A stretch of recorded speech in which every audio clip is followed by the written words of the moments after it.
మరి ప్రళయార్ణవము దాటి ప్రఖ్యాతిగాంచిన బాహుబలుడు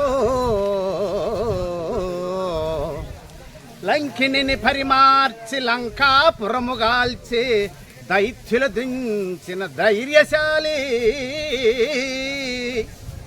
క్షణకాలమందున సంజీవి గొని తెచ్చి సౌమిత్రిని బ్రతికించిన శౌర్యశాలి మైరావణుని మృత్యు మందిరంబు కంపిన రఘువంశ వృక్ష సంరక్షకుండు అవని దీనుల పాలిటి దయావకుండు నిరత సత్యవ్రతులవునే కన్యయతి పరుడు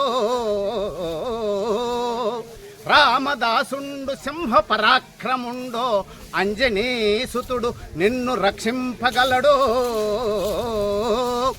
అన్నట్లుగా ఆ ఆంజనేయ స్వామి ధర్మాన్ని నిలబెట్టడం కోసం రామాయణంలో ఎలా పాత్ర వహించాడో, ఎలా సేవ చేశాడో రాముల వారికి, అలాగనే కాషాయం ధరించిన వారందరూ కూడా మన హిందూ ధర్మాన్ని రక్షించడం కోసం పాటుపడాలి.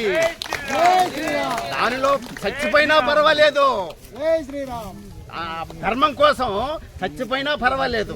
నిర్యంబైన నిబంధమైన ధరణి నిర్మూలనంబైన దుర్మరణమైన కులాంతమైన నిజమున్ రానిమ్ము కానిమ్ము పో హరుడైన హరి అయిన నీరజభవండభ్యాగతుండైన నవ్వు తిరగను నేరదు నాదు జౌహ వినుమా ధీవర్య వేయేటికిన్ అని బలిచక్రవర్తి ఎలాగా నిలబడ్డాడో మనందరం కూడా అలా నిలబడ బ్రతుకవచ్చుగాక, బహుబంధనములైన వచ్చుగాక, లేమి వచ్చుగాక, జీవధనములైన చెడుగాక పడుగాక, మాట తిరగలేరు మానదనుల్.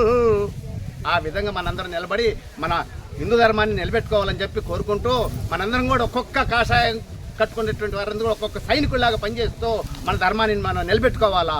ఇదే మన ధ్యేయం. జై హిందూ ధర్మానికి, జై జై హిందూ ధర్మానికి.